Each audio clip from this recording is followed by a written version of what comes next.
am a fountain. God, use me as your servant. In the name of Jesus. God, I'm your instrument, God. Direct the drum set that you have put before your people, God. Let it be struck in the way you will have it to be struck. In the name of Jesus. Let the sound that comes from the instrument be what you will have it to be, God. In Jesus' name. Lord, I give you all the glory and I give you all the praise, God. Lord, let me die now that you may live and rise up in me, God. Jesus. Lord, that you speak, God, and that I may be able to hear what you say as well as your people, God. For the word is not just for them, God, but it's for me as well. Come on here. So, God, I thank you now for your word. God, I thank you for the vessel, God. And we give you all the glory and the praise in Jesus' name. Amen. And it is. Amen. Come on here. Right in the word. Just a little nugget God has given me. And just let y'all peek in as I go over it. Preach it. Preach it. And tell myself what God is saying. Preach it. If you don't mind, coming from Matthew, the 7th chapter, the 15th verse, all the way to the 20th verse.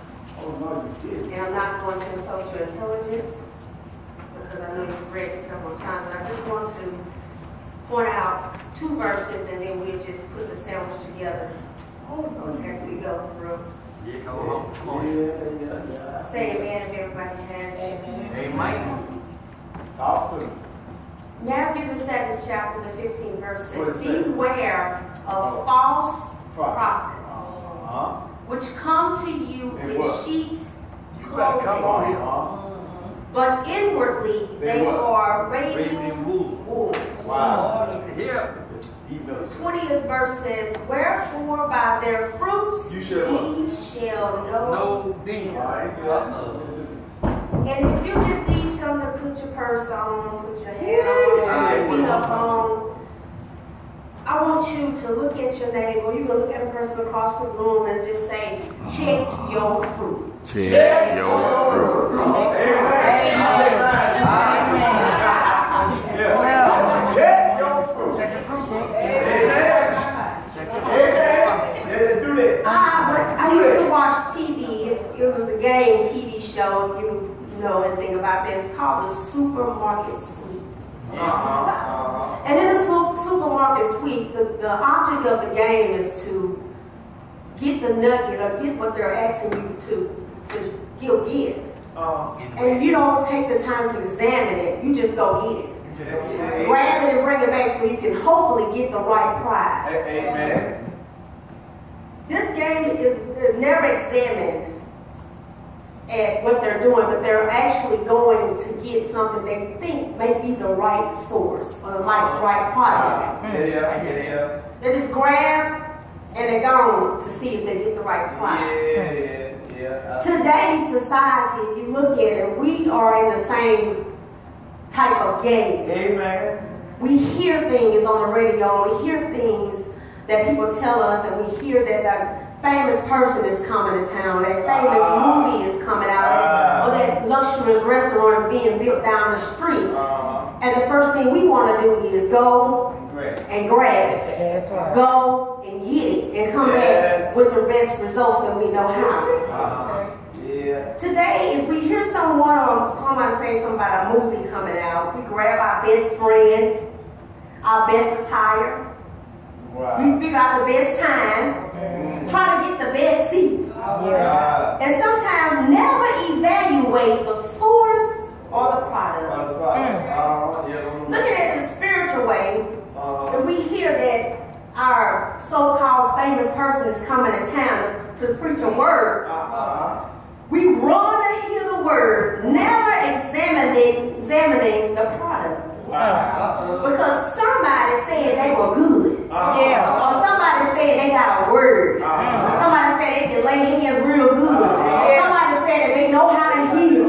They know how to really get to the people. They can tickle it up. They can holler real good. Oh, they can really sing well. Never examining the product. In the message, Jesus was teaching the people, a multitude. He started out teaching the Beatitudes, and he went on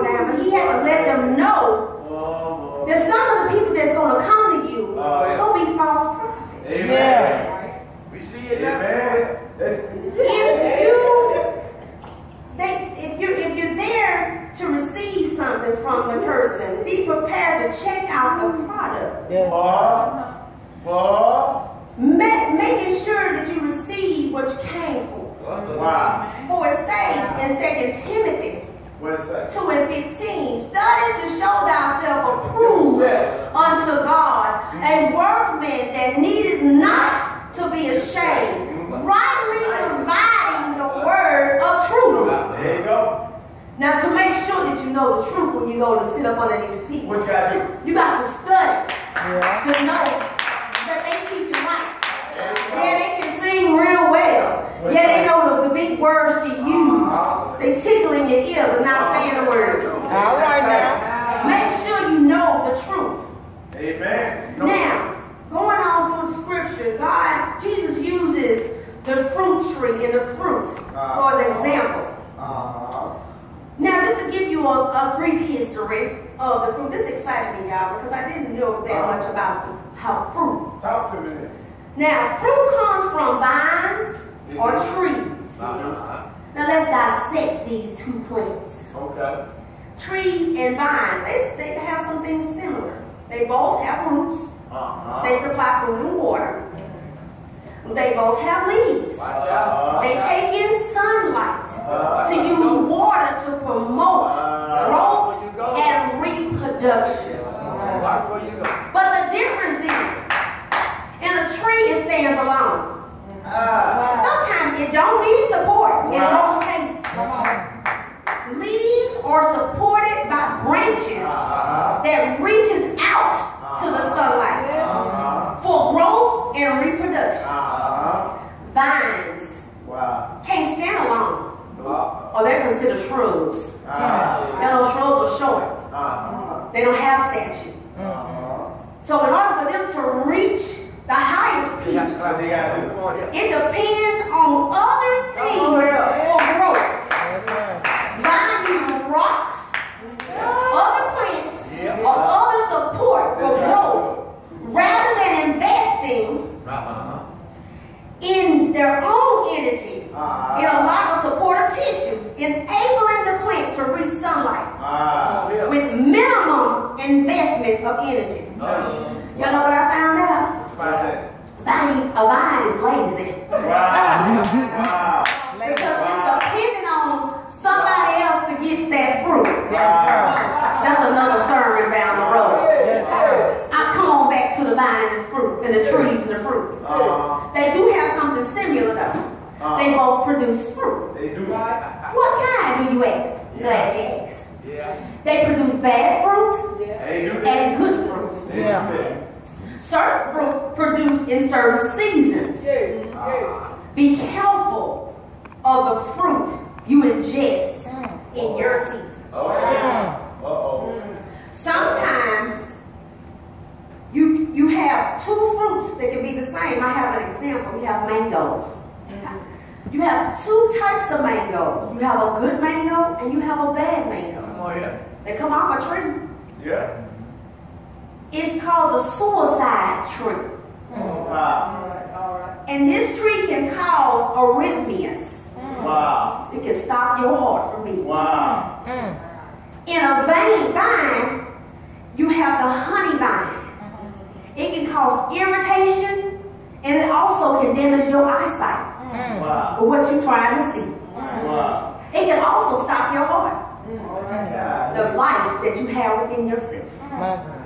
In hibernation seasons, the evergreen tree is very lovely, but it does not produce any fruit. The palm tree can give out plenty of shade in the spring, but it bears no fruit. Poison ivy can even fool you when berry time season comes around. But if you touch it the wrong way, you're going to start to itch. Be careful of the fruit that you try to pick. That's right. Even Sleeping Beauty, my children, and Dorothy from the Wizard of Oz, got fooled by the fruit that she ate. They both went to sleep. Both of these characteristics, this tree and this vine, both have, some of them have thorns, some of them are running, some of them are low to the ground, some of them are high. Branches, leaves, height, and golden depth. But what about about the fruit. What about? Examine the fruit. The fruit is firm, most of the case. Check the color of the fruit. Also check the taste of the fruit. All right. An example of some fruits are apples. Apples are pretty and bright, round, hard, and you don't want a soggy apple. It's not good. Coconuts are hard to the core, but they got some good stuff on the inside. It's good for the skin. It's good for your hair.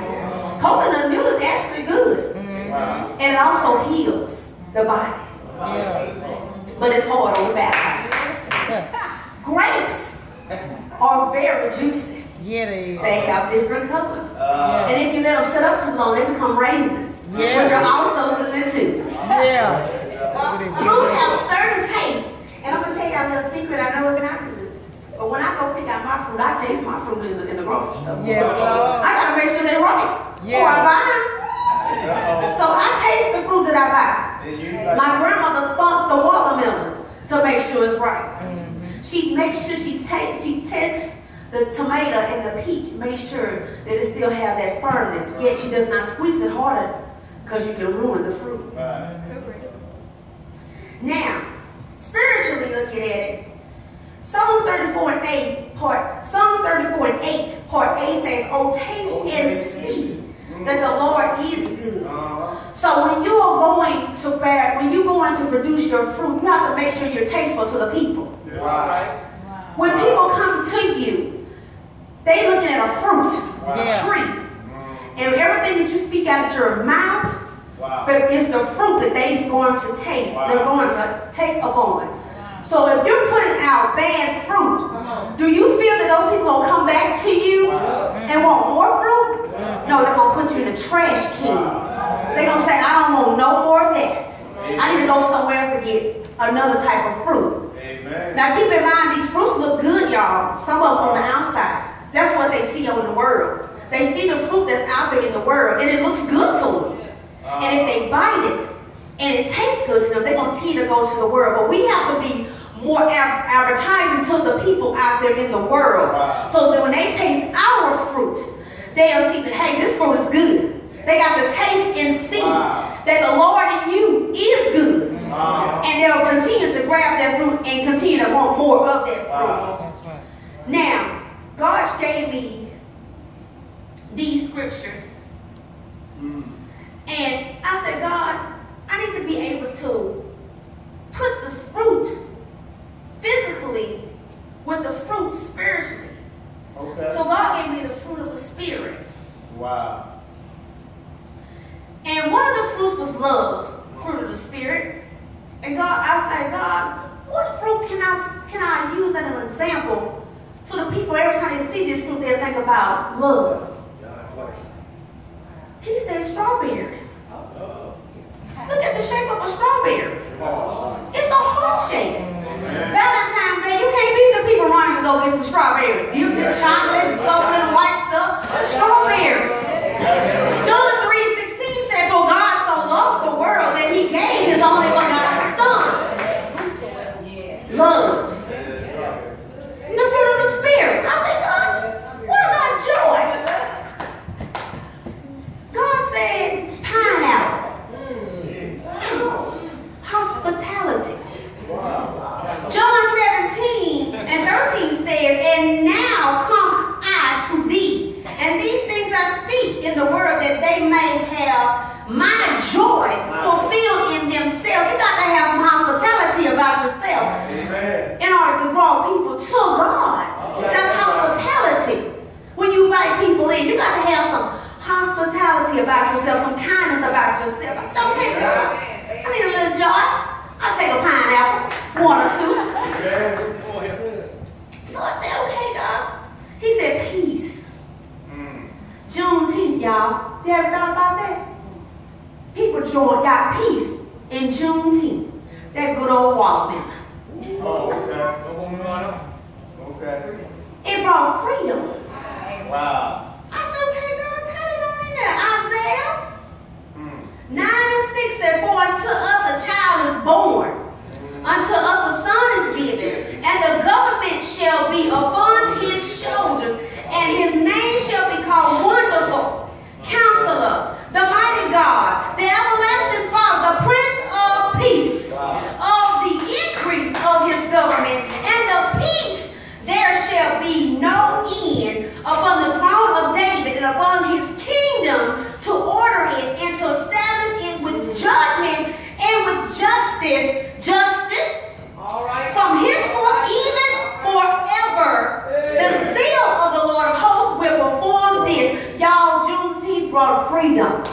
They brought justice to the people.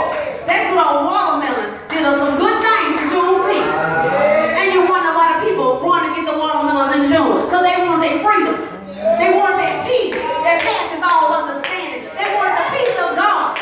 Hallelujah. That good old watermelon. I said, okay, God, let me give me one of them too.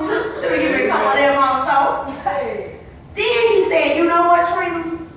I deal with you a whole lot with long suffering. Your patience is very short. I need you to go over there and grab a couple of lemons. I said, what? Wow. And when you eat this lemon, I need you to take your time and be patient with it. Wow.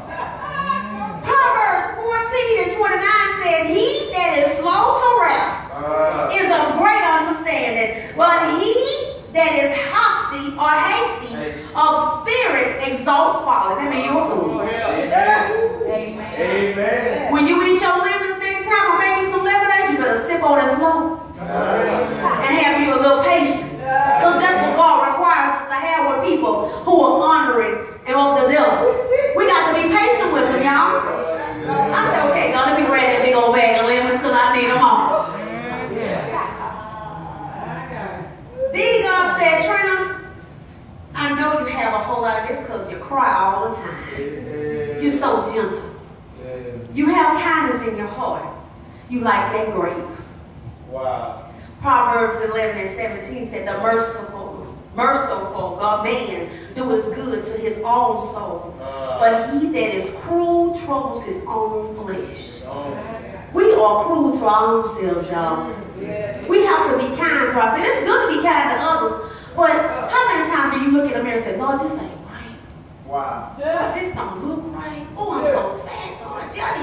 Oh, I'm so scared. Lord, have mercy. Wow. Stop being so hard on yourself. Be kind to yourself. God is telling you now. Be kind to yourself. Wow. Stop troubling your own flesh. Be kind. I said, okay, I'll grab some grapes. I can share that with people because you know grapes are custard. And you share those. Kindness. Have our drum. Wow. Give somebody else some grapes. Some of that kindness. And give yourself some too. Yeah.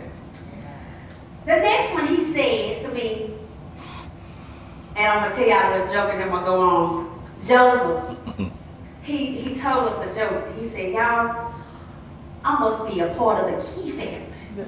And I said, Lord have mercy, this boy going down the street again. What do you mean about key? He said, monkeys.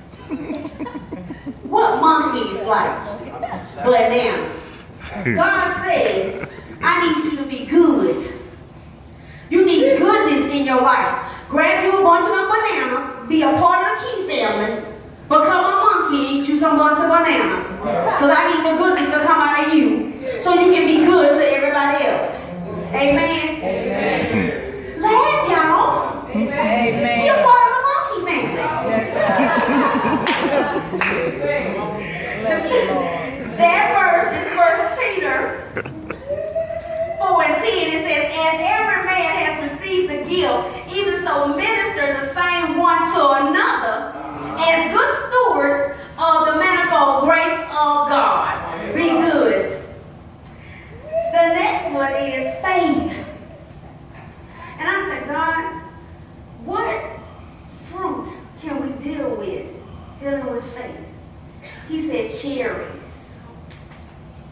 3 and 3 Proverbs. Let not mercy and truth forsake thee.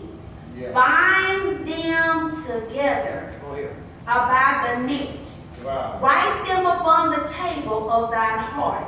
If you pay attention to a cherry, you have them joined at the tip of the stem at the top. And then you have 2 cherries. And God said that's a marriage. Wow. Because they're joined together at the top.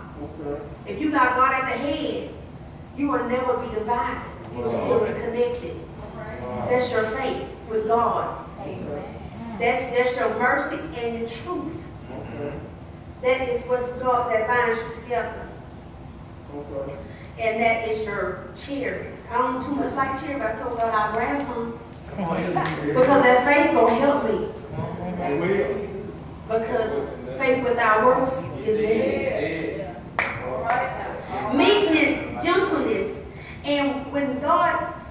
I was talking to my grandmother, and I said, Mama, do you know the fruit of the Spirit, what that fruit that represents meekness and gentleness? And she said, baby, that's a peach. I said, Mama, you got it right on time. I said, because God gave me Matthew 11:28, where it says, come unto me all that ye labor and heavy laden, and I will give you rest. Take my yoke upon you and learn of me, for I am meek and lowly in heart. And ye shall find rest unto thy soul, or your soul. For my yoke is easy and my burdens is light. And meekness is what Jesus is. And that's what he wants us to be towards his people. He wants to be like that peach. Wow. He wants you to be round and juicy, but be tender in heart. Wow. Temperance. And the last scripture that he gave me was Proverbs 25 and 28. Wow. And that deals with self-control. If you got self-control, you got something. A lot of times we lose our control because of things that come upon us. A lot of times things happen to us in our lives, and we forget who's in control. We forget who is the author and the finisher of our faith.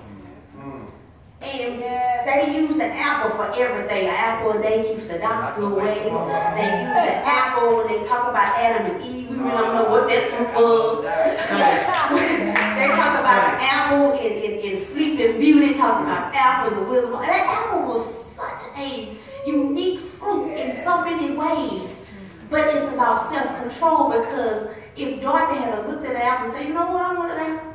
I'm trying to follow the relevant road. I don't need that apple. If Sleeping Beauty had said, no, I need to keep my eyes focused, I don't need that apple. A lot of times, that's why the doctor said, eat that apple.